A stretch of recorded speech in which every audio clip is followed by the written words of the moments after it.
ഇന്ന് ലോക ഭക്ഷ്യദിനമാണ്. നല്ല ഭക്ഷണത്തിനും നല്ല ഭാവിക്കുമായി കൈകോർക്കാം എന്നതാണ് ഈ വർഷത്തെ പ്രമേയം.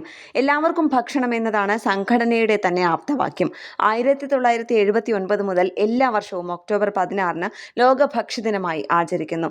ഈ ലോക ഭക്ഷ്യദിനത്തിൽ സന്തോഷ് എച്ചിക്കാനം രചിച്ച ബിരിയാണി എന്ന കഥ ഏറെ പ്രസക്തമാവുന്നു.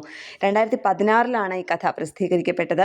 ഭക്ഷണത്തിന്റെ പ്രാധാന്യത്തിലേക്ക് അത് നമ്മെ കൊണ്ടുപോകുന്നു. പുത്തൻ പണക്കാരനായ കലന്തൻ ഹാജിയുടെ വീട്ടിലേക്ക് ഒരു ദിവസത്തെ ജോലിക്കായി വന്ന ഗോപാൽ കൃഷ്ണ യാദവ് അദ്ദേഹത്തിൻ്റെ മനസ്സിലൂടെയാണ് ഭക്ഷണത്തിൻ്റെ പ്രാധാന്യം നമ്മളിലേക്ക്, വായനക്കാരിലേക്ക് എത്തുന്നത്. കലന്തൻ ഹാജി പുത്തൻ പണക്കാരനാണ്. അദ്ദേഹത്തിൻ്റെ വീട്ടിൽ അദ്ദേഹത്തിൻ്റെ മകൻ്റെ വിവാഹം, റുഖിയയുടെ മകൻ റിസ്വാൻ്റെ വിവാഹത്തിന് പഞ്ചാബിൽ നിന്ന് നേരിട്ട് ഇറക്കുമതി ചെയ്ത ബസ്മതി അരി കൊണ്ട് ബിരിയാണി നൽകാനുള്ള അവസരമായി കലന്തൻ ഹാജി ഇതിനെ കാണുന്നു.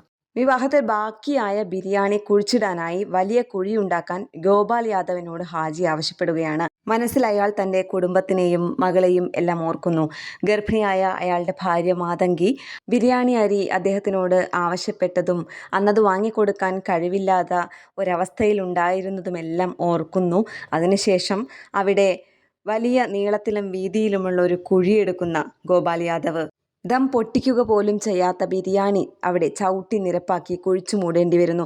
കഥാന്ത്യത്തിൽ മാത്രമാണ് നാം തിരിച്ചറിയുന്നത് ഗോപാൽ യാദവിൻ്റെ മകളായ ബസ്മതി വിശപ്പ് മൂലം മരിക്കുകയായിരുന്നു എന്ന്. ഗോപാൽ യാദവ് ഒരു കൈക്കോട്ട് മണ്ണുകൂടി ബസ്മതിക്ക് മേൽ കൊത്തിയിട്ടു, പിന്നെ കുറേ ശ്വാസം ഉള്ളിലേക്ക് വലിച്ചെടുത്തു എന്ന വാചകത്തോടെ കഥ അവസാനിക്കുമ്പോൾ ഭക്ഷണത്തിൻ്റെ, വിശപ്പിൻ്റെ പ്രാധാന്യം നമുക്ക് മനസ്സിലാകുന്നു. യുദ്ധം മൂലം വിശന്നു മരിച്ചവരുടെ കണക്കെടുത്ത വർഷമാണ് 2025.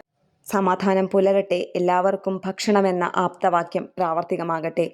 ന്യൂസ് ഡെസ്ക്, കേരള പ്രണാമം.